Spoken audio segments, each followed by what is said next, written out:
एकादशी माता की जय।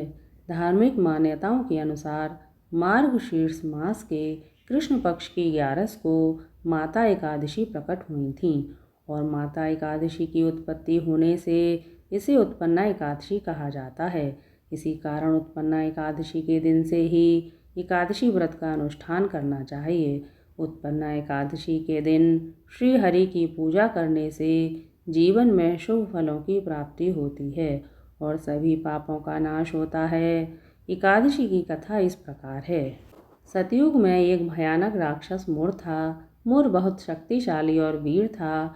मुर ने अपनी अद्भुत शक्तियों से इंद्रदेव सहित कई अन्य देवताओं को हराया और इंद्रलोक पर शासन करने लगा। मुर के अत्याचार को समाप्त करने के लिए सभी देवताओं ने भगवान शिव की सहायता मांगी। भगवान शिव ने सभी देवताओं को तीनों लोकों के स्वामी भगवान विष्णु के पास जाने की सलाह दी। भगवान विष्णु ने देवताओं की सहायता के लिए राक्षस मुर का वध करने का फैसला किया। भगवान विष्णु अपने देवताओं के साथ चंद्रवती नामक नगरी में आए। इस नगरी का राजा मुर दैत्य था। भगवान श्री हरि विष्णु एक ओर थे और राक्षस मुर दूसरी ओर अपनी पूरी सेना के साथ युद्ध करने को तैयार था। पौराणिक कथा के मुताबिक भगवान विष्णु ने अपने दिव्य चक्र और गदा से मुर की पूरी सेना को मार डाला, लेकिन भगवान विष्णु के सभी हथियार मुर राक्षस की शक्तियों के सामने असफल रहे। ना तो उनका चक्र ही और ना उनकी गदा ही राक्षस मुर की गर्दन और शीर्ष काट सके। भगवान विष्णु और मुर के बीच लंबे समय तक युद्ध होने के बाद मल्ल युद्ध शुरू हुआ।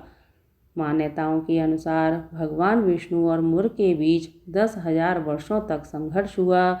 युद्ध जारी रहता देख भगवान विष्णु ने युद्ध को छोड़कर बद्रिका आश्रम की हेमवती गुफा में विश्राम करने चले गए।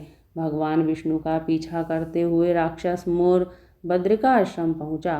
दानव मुर ने भगवान विष्णु को शयन करते देखा तो सोचा कि यह उचित समय है कि उन पर प्रहार करे। तभी राक्षस मुर के अंदर ऐसी भावना का प्रतिकार करने भगवान विष्णु के दिव्य शरीर से एक शक्तिशाली कन्या प्रकट हुई। वह कन्या गौरवशाली और शक्तिशाली थी और भगवान विष्णु की रक्षा करने के लिए बहुत से अस्त्र शस्त्रों से सुसज्जित थी। भगवान विष्णु की इस दैवीय स्त्री ने मुर को युद्ध में हराया और उसका शीश काटकर उसका वध कर दिया।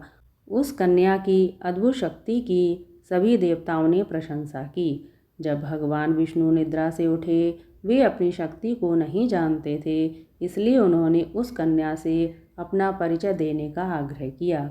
कन्या ने अपना परिचय देते हुए बताया कि वह भगवान विष्णु की योग माया से ही उत्पन्न हुई है।